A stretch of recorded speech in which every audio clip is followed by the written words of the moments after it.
What if I told you that the world's next great nuclear crisis may not be decided in Washington, Tehran, or Jerusalem, but in Beijing?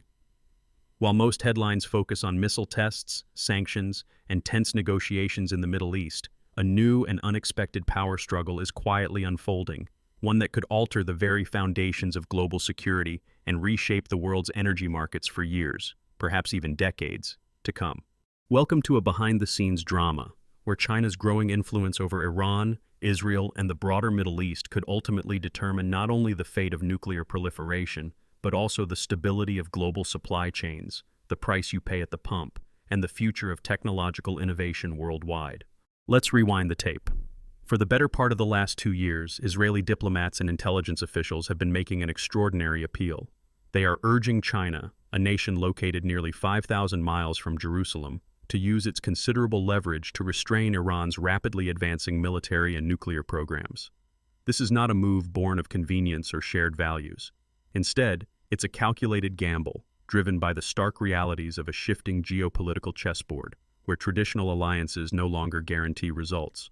Why would Israel, a country with historically close ties to the United States, turn to China for help in managing one of the world's most volatile security threats?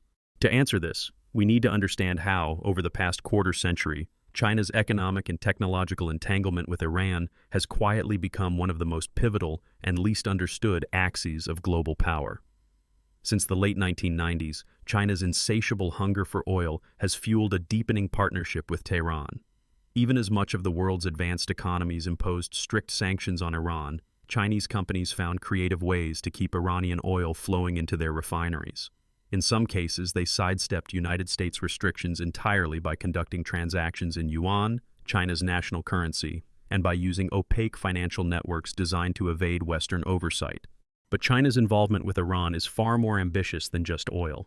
Through the Belt and Road Initiative, a vast web of infrastructure projects stretching from East Asia to the Mediterranean, and its digital counterpart, the so-called Digital Silk Road, Beijing has embedded itself in nearly every corner of Iran's economy.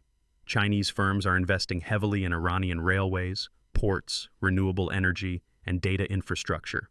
In the last 5 years alone, Chinese capital has funded wind farms in Yazd, solar arrays in Bushehr, and the expansion of the Chabahar port, which is vital for both trade and military logistics.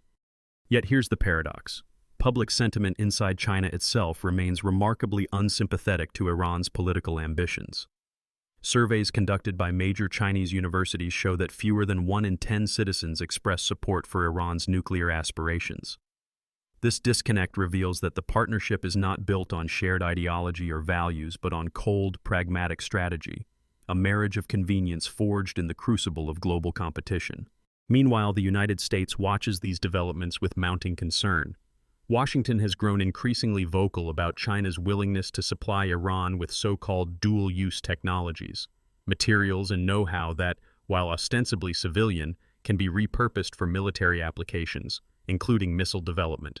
In the words of one United States official, China's provision of dual-use technology to Iran is fast becoming an existential concern for regional stability and for the nonproliferation regime.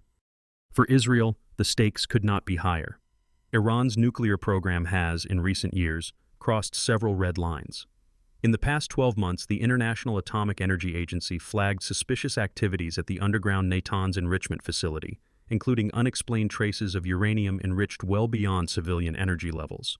Israeli intelligence believes that Iran is now just months, perhaps even weeks, away from accumulating enough fissile material for a nuclear device.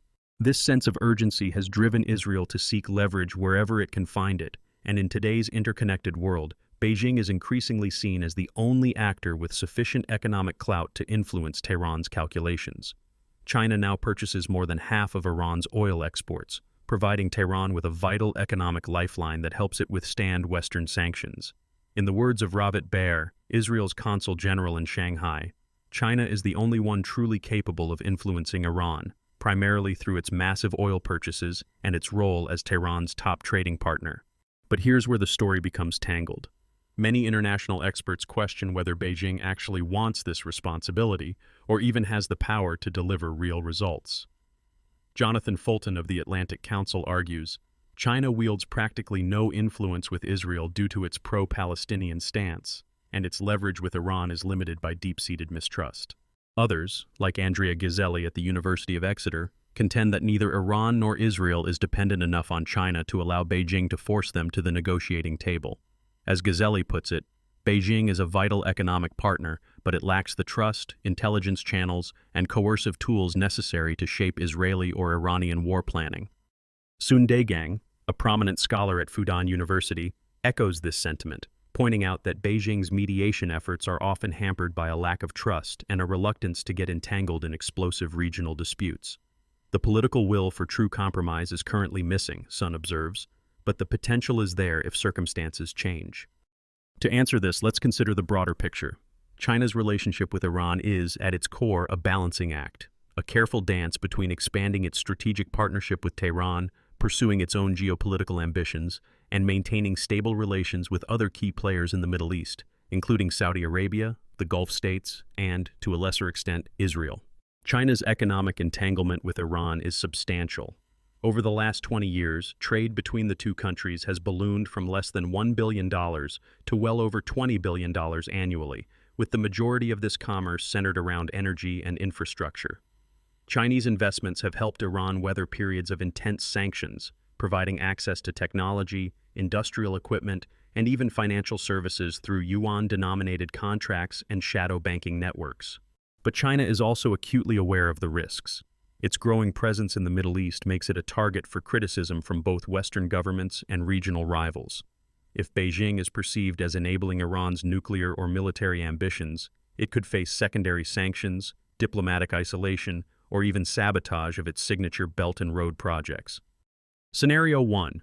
China steps up as a proactive mediator, leveraging its unique position as both Iran's primary economic partner and a major customer for Middle Eastern oil. In this scenario, Beijing uses the lure of continued investment and access to Chinese markets to pressure Tehran into accepting limits on its nuclear program and greater transparency with international inspectors. Experts such as Wang Huiyao argue that China, unlike the United States or Europe, has no colonial baggage in the region and is therefore viewed as a more honest broker.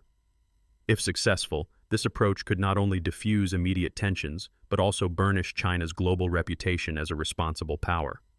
However, this would require Beijing to risk its own strategic interests and expend significant political capital, an outcome that currently seems unlikely given the lack of political will from both Iran and Israel, as noted by Sun Dagang.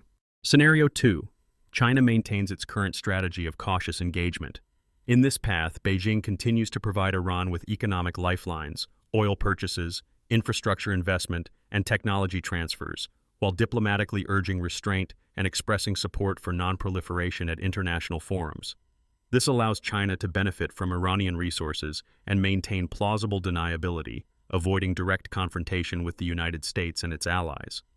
But it's a precarious balancing act. If tensions escalate, for example, if a naval incident closes the Strait of Hormuz, through which nearly one-fifth of the world's oil supply flows, China's energy security could be threatened overnight, with ripple effects reverberating through global markets. Scenario 3 is the most dangerous.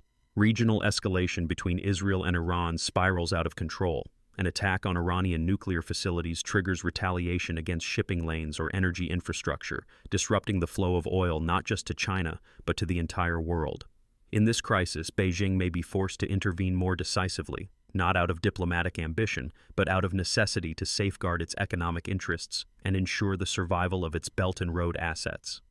The last time such disruptions occurred, during the oil shocks of the 1970s, the global economy was plunged into recession, with inflation soaring and unemployment rising in dozens of countries. Today, with supply chains more interconnected than ever, the stakes are even higher. So, what does all this mean for you, the viewer? Why should you care about these shadowy negotiations and high-level diplomatic maneuvers in faraway capitals? The answer is simple. Decisions made in Beijing, Tehran, and Jerusalem today can shape the world you live in tomorrow.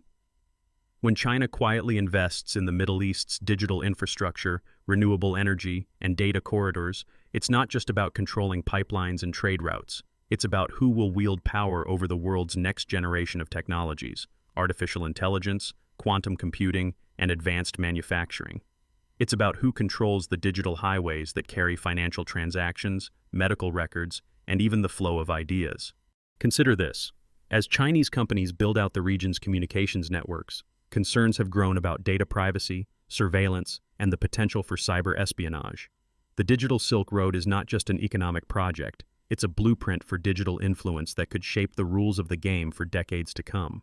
For investors, business leaders, and anyone interested in global affairs, there's a powerful lesson here. Risk rarely comes from the obvious places. It's not always the headline-grabbing missile tests or sanctions that upend markets.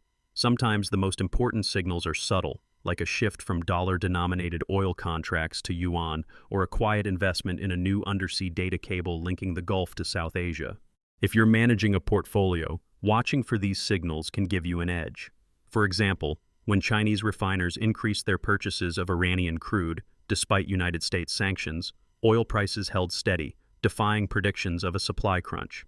Likewise, when China and Iran signed a 25-year cooperation agreement, it sent shockwaves through energy and tech markets, prompting a reevaluation of supply chain vulnerabilities. It's also vital to pay attention to the changing landscape of international sanctions. While the United States and Europe have long relied on financial pressure to influence Iran's behavior, China's willingness to provide alternative trade routes and financial networks is slowly eroding the effectiveness of these tools. As yuan-denominated contracts become more common, the global dominance of the dollar is being challenged, a trend with far-reaching consequences for everything from inflation to interest rates. Let's not forget the human element. For millions of ordinary people in the Middle East, Asia, and beyond, these high-level decisions affect daily life.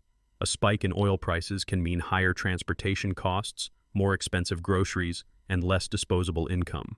Disruptions in digital infrastructure can slow economic growth and hinder innovation, while unchecked proliferation risks making the world a more dangerous place for everyone. The answer for now appears to be a calculated blend of both. China is unlikely to abandon its energy partnership with Tehran, given its vital importance for industrial growth and energy security.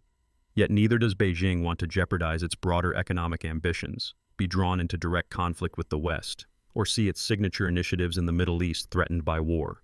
This is a delicate dance requiring constant recalibration. China will likely continue to walk a fine line, offering diplomatic gestures and economic incentives while hedging its bets and avoiding irreversible commitments. But this strategy carries its own risks. Should the situation deteriorate rapidly, Beijing may find itself forced to choose sides, a scenario that could have consequences far beyond the Middle East. And here's a secret fact you may not have heard.